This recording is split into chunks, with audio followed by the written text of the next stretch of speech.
প্রিয় দর্শক, শুভ সন্ধ্যা। সবাইকে প্রীতি ও শুভেচ্ছা জানাচ্ছি আমি তাহিয়া হোসেন। সাদর আমন্ত্রণ জানাচ্ছি বাইসোস নিবেদিত জনপথের জনপ্রতিনিধি অনুষ্ঠানে, powered by Anwar cement sheet. আজ আমরা কথা বলবো সুখী, সমৃদ্ধ এবং বৈষম্যহীন বাংলাদেশ গড়ে তোলার জন্য ইউনিয়ন পরিষদের সদস্যদের কি কি কর্তব্য এবং তারা কি কি পদক্ষেপ গ্রহণ করছেন এবং তাদের ভাবনা, এসব বিষয় নিয়ে। আজ আমাদের মাঝে উপস্থিত রয়েছেন দুজন অতিথি, পরিচয় করিয়ে দিব তাদের সাথে।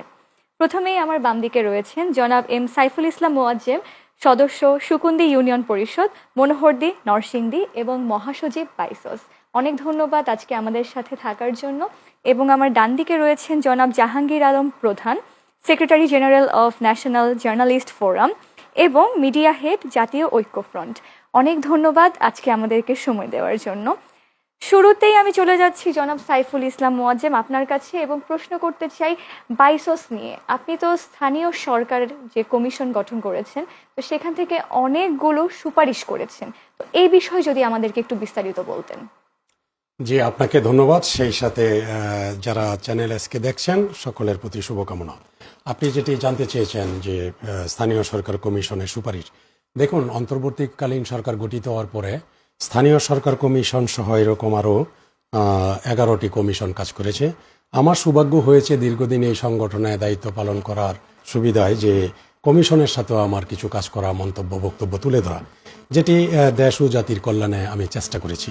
এখানে 25টি সুপারিশের মাধ্যমে আসলে একটি জনগণের যে তাদের যে প্রকৃত সেবার যে প্রতিষ্ঠান, ইউনিয়ন পরিষদটি আসলে প্রান্তিক জনমানুষের খুব কাছের প্রতিষ্ঠান এবং বহুমুখী সেবা প্রদানের প্রতিষ্ঠান।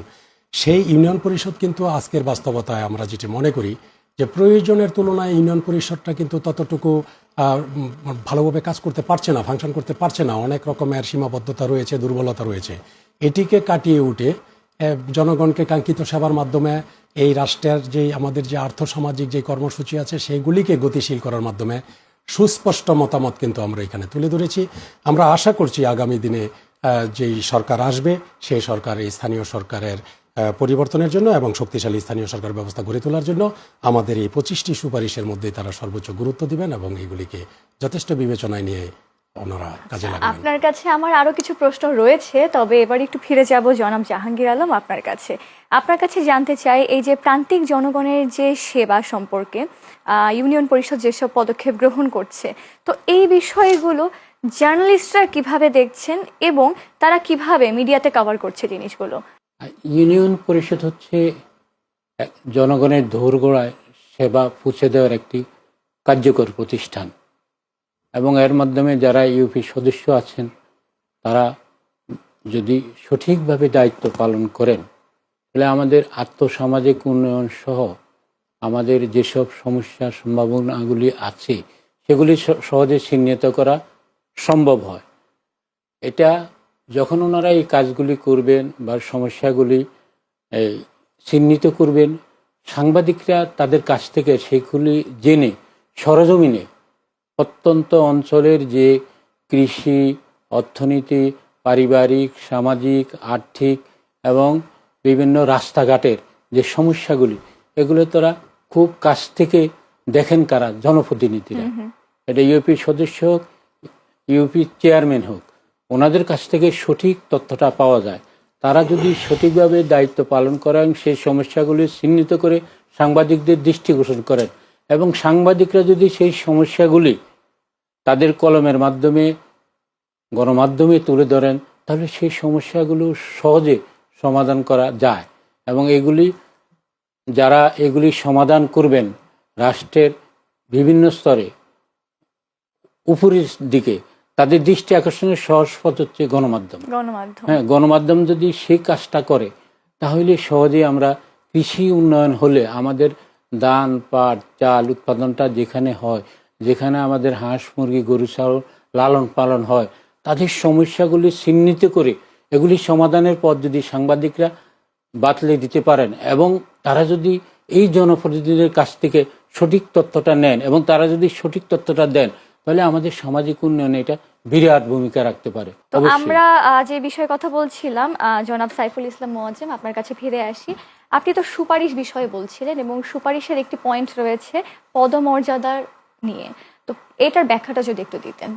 জি দেখুন, এখানে পদমর্যাদা একটি অংশ। আমি কিন্তু 25টি সুপারিশ করেছি এই সংগঠনের পক্ষ থেকে, আমরা নির্বাহী পরিষদ। এই 25টা সুপারিশ কিন্তু 25 লাইনের কোনো সুপারিশ নয়। এই 25টা সুপারিশের পিছনে আছে দীর্ঘ প্রায় এক যুগের সময়ের আমাদের বিভিন্ন রকমের ধ্যান ধারণা, আমাদের পাশাপাশি অন্যান্য যে দেশগুলিতে স্থানীয় সরকার খুব ভালো ফাংশন করছে তাদের কর্মকৌশল আমরা এখানে রেফারেন্স হিসেবে এনেছি।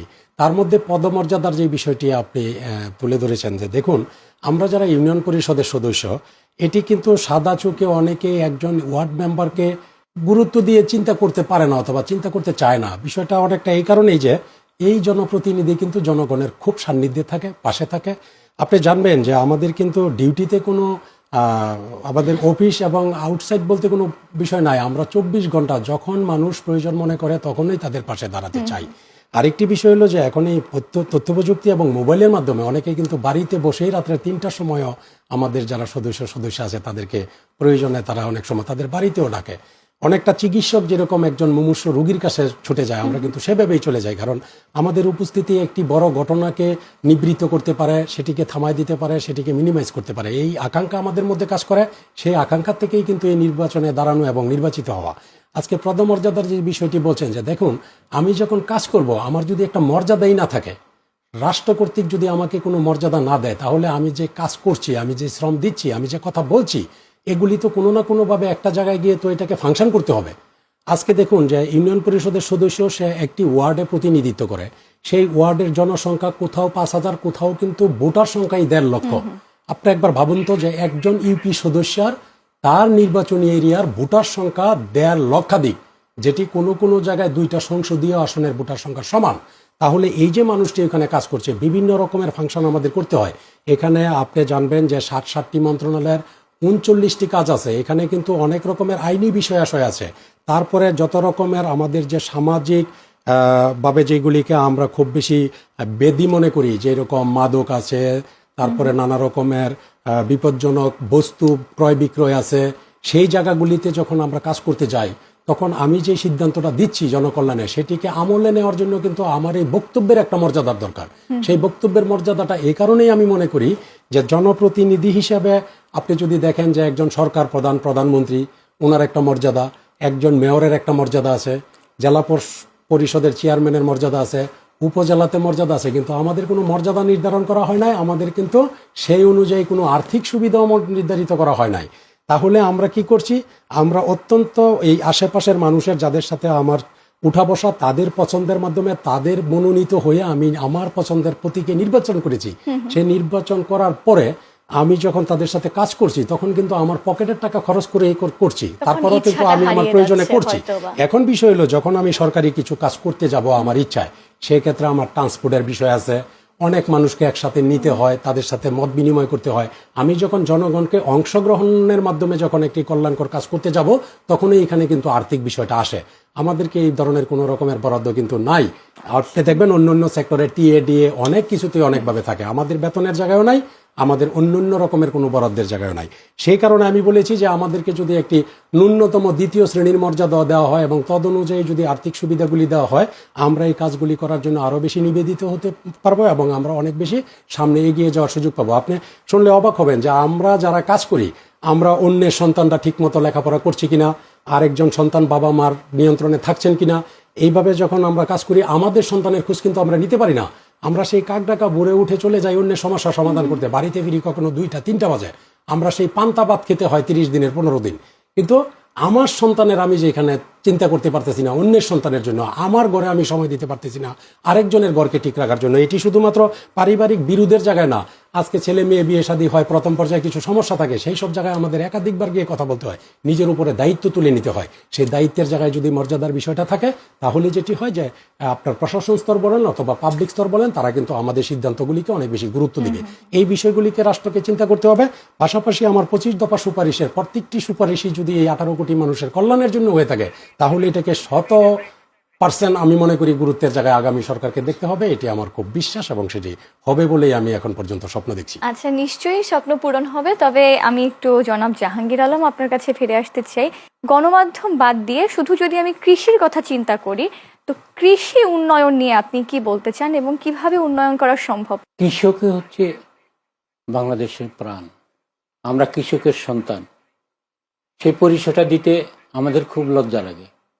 আমি নিজে শিশুকালে কৃষিকাজ করেছি। আমাদের যে গরু আমরা খড় খাওয়াইতাম, হাল চাষ করতাম, ক্ষেতের নিড়ানি দিতাম, এগুলি করতাম কৃষিকাজ। হ্যাঁ, আমরা যে যার অবস্থান আছি সেখান থেকে যদি আমরা কৃষকের প্রতি, কৃষির প্রতি আরো বেশি মনোযোগী হই, এবং জনপ্রতিনিধিরা এর, যেমন উনি বলেছেন, খুব ভালো কথা বলেছেন যে আমি নিজের পরিবারের খবর নিতে পারি না, অন্যের পরিবারের খবর নিতে হয়। বাস্তব এবং সত্য। এই দেশের যে সমস্যাগুলি আছে এগুলি চিহ্নিত করে আমি সরকারের কাছে দৃষ্টি আকর্ষণ করতে চাই, যারা আছেন ঊর্ধ্বতন কর্তৃপক্ষের মাধ্যমে দৃষ্টি আকর্ষণের মাধ্যমে এই সমস্যাগুলির সমাধান হোক। এটা আমি চাই, এটা সাংবাদিকদের কল্যাণেও। আচ্ছা, সমস্যাগুলো সমাধান করার জন্য নিশ্চয়ই আমরা এই প্রসঙ্গে আরো কথা বলবো, এবং যে কৃষি উৎপাদন এই বিষয় নিয়ে আমরা আবার ফিরে আসবো, তবে একটু ছোট্ট বিরতির পর।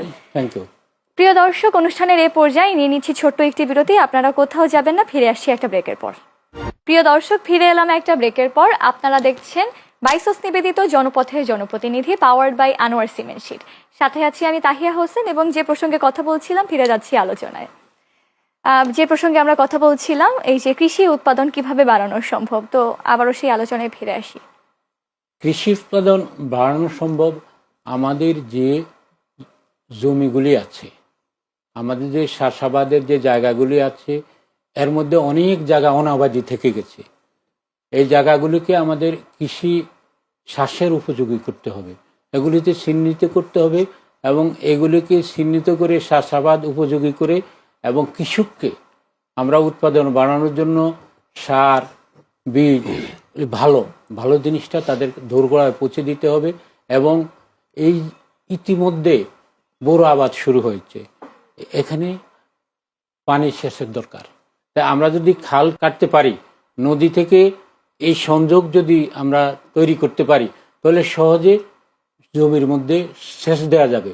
সেচ দিলে এবং সার দিলে এবং ভালো বীজ পেলে ভালো উৎপাদন হবে।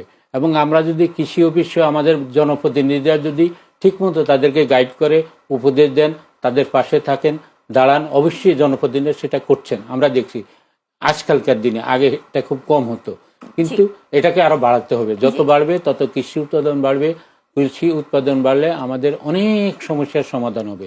তবে এই বিষয়ে যে দায়িত্বের ব্যাপারে একটু জনাব সাইফুল ইসলাম মুয়াজ্জেম, আপনার কাছে চলে আসি। দায়িত্বের বিষয়গুলো কেমন, আর আপনার কি প্রত্যাশা সদস্যদের প্রতি একজন মহাসচিব হিসেবে? জি, দেখুন, আসলে দায়িত্বের বিষয়টা কিন্তু এটি একটি মনের তাড়না, এবং এই তাড়নাকে কেন্দ্র করে একজন ইউপি সদস্যের জনপ্রতিনিধি হওয়ার আকাঙ্ক্ষাটা সর্বপ্রথম তৈরি হয়। পরবর্তীতে বাস্তবতায় হয়তো অনেক ক্ষেত্রে গিয়ে সে হুচটকায়, কারণ তার যে লজিস্টিক সেটি কিন্তু আসলে তার স্বপ্ন পূরণের জায়গায় যথার্থ নয়। আমরা কিন্তু সর্বসাকুল্যে প্রায় 18 কোটি মানুষ। আমাদের এই জনসংখ্যা বৃদ্ধির সাথে সাথে কৃষি জমির অংশ কিন্তু কমেছে, সেই সাথে পাল্লা দিয়ে কমেছে কিন্তু কৃষকের সংখ্যা। আজকে দেখুন, এই জায়গায় এসে আমাদের যেটি চিন্তা করতে হবে, ভাই চমৎকার একটি কথা বলছিলেন, পতিত জমির কথা। আপনিও খুশি হবেন, আমি দায়িত্ব নেওয়ার পরে এই গত 3 বছর 3.5 বছরে আমাদের সংগঠনের নিজস্ব পরিকল্পনা এবং আমাদের নিজস্ব অর্থায়নে ঢাকা সহ সারা দেশব্যাপী পতিত জমি সর্বোচ্চ ব্যবহার নিয়ে আমি অনেক প্রোগ্রাম করেছি। অনেক জায়গায় জেলা প্রশাসনকে যুক্ত করেছি, উপজেলা প্রশাসনকে যুক্ত করেছি, সংশ্লিষ্ট উপজেলা জেলা সদস্যদেরকে যুক্ত করে সভা সেমিনার করেছি। এই পতিত জমির সর্বোচ্চ ব্যবহার এবং রপ্তানিযোগ্য কৃষি পণ্য উৎপাদনের জায়গায় আমি আমার সাধ্যমতো কাজ করেছি। সেই সাথে কাজ করেছি বৈধ চ্যানেলে রেমিটেন্স আনয়নের জন্য। আমি যেটি আসলে আমার সদস্যদেরকে বলতে চাই যে আমরা আসলে একটি সুযোগ পেয়েছি খুব কাছের মানুষের সেবা করার জন্য। আমরা কিন্তু ছোট্ট টেরিটরিতে নির্বাচিত। আমার যারা ভোটার তারা অনেকেই আমার কোনো না কোনোভাবে আমার পরিবারের সাথে সম্পৃক্ত, কেউ প্রতিবেশী, কেউ চাচা, কেউ ভাতিজা, কেউ মামা। আমরা কিন্তু এরকম সুসম্পর্কিত একটি ভোটারের মাধ্যমে আমরা প্রতিনিধিত্ব করছি। অতএব আমার ভাবনার মাধ্যমে আমার প্রতিবেশীরা কিন্তু ভালো থাকবে। আরেকটি বিষয় যেটি আমি নিশ্চিত করতে চাই, আজকে দেখুন যে এই যে খাদ্যের যে একটি চাহিদা, আজকেও আমরা কিছু কৃষি পণ্যের কিন্তু আমদানি নির্ভরতায় রয়েছি। আমরা সেই জায়গায় কিন্তু আমি যেটি বলছি যে আমি রপ্তানিমুখী হতে চাই। রপ্তানিমুখী হতে হলে আমাকে কি করতে হবে? সর্বোচ্চ গুরুত্ব দিতে হবে আমার সেই ঘাম ঝরানো কৃষকের প্রতি। আজকে দেখুন, আমার কৃষক কিন্তু বিলাসিতা করে না, আমার কৃষক কিন্তু এই রাষ্ট্রের অনেক সুবিধা কিন্তু ভোগ করে না। এবং এটিও জানবেন যে যখন বর্ষা আসে তখন দেখবেন বজ্রপাতে মানুষ মারা যায়, সেখানে দেখবেন যে 10 জনের মধ্যে 9 জন কৃষক। কেন? সে কিন্তু সেই বজ্রপাতকেও উপেক্ষা করে সে ওই যে মাঠে চড়ানো গরু সেটি আনতে যায়, ওই জমিতে বাঁধ দিতে যায়, আইল দিতে যায় পানি সংরক্ষণ করার জন্য। তাহলে যেই কৃষকটি তার জীবনের এই সমস্ত রিস্ক নিয়ে তার রক্ত ঘামে উপার্জিত পণ্যের সঠিক মূল্য দিতে হবে, কৃষককে মর্যাদা দিতে হবে। পাশাপাশি সিন্ডিকেট ব্যবস্থাকে আমূলে ধ্বংস করে দিয়ে আমরা যারা ভোক্তা শ্রেণী তাদের অবশ্যই ক্রয় ক্ষমতার মধ্যে এই সমস্ত পণ্যের বিষয়গুলিকে নিয়ে আসতে হবে। সেই জায়গায় দীর্ঘ কাজ করার পরিকল্পনা এই বাইসেসের রয়েছে। সরকারের কাছে আমার প্রত্যাশা রয়েছে সরকার আমাদেরকে যথাযথভাবে কাজে লাগাবে, কারণ আমরাও কিন্তু একটি সরকার, আমরা স্থানীয় সরকার, অবশ্যই সরকারের অন্যতম একটি গুরুত্বপূর্ণ অর্গান আমরা।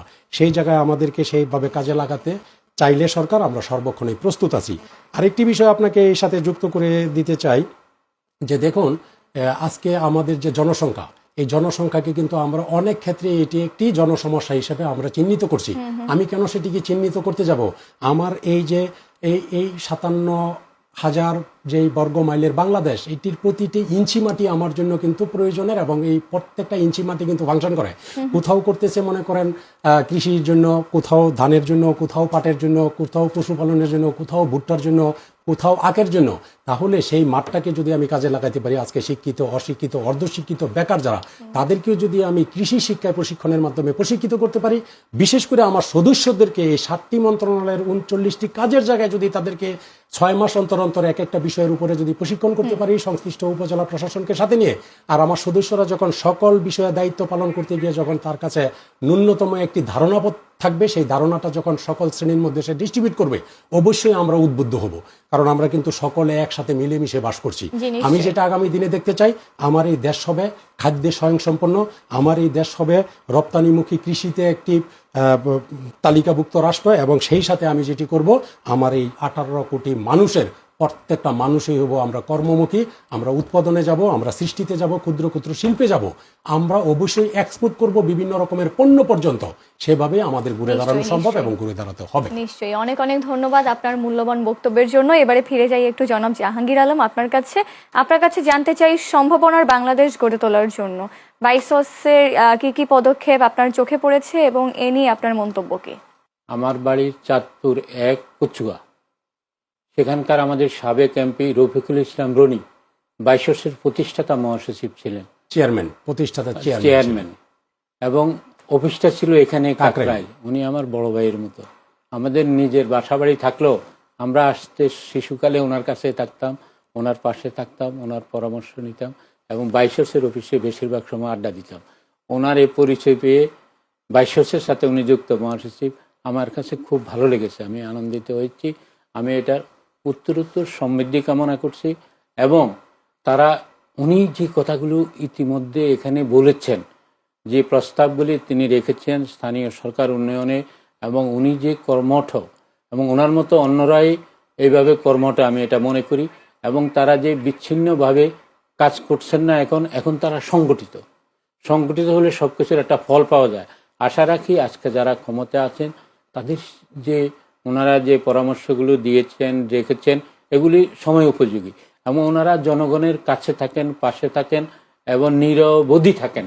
রাত নাই দিন নাই, যখনই ডাক দেয় তখন তাদের যেতে হয়, যান, এটা তাদের কাজের একটা অংশ। তারা দূরে থাকতে পারেন না।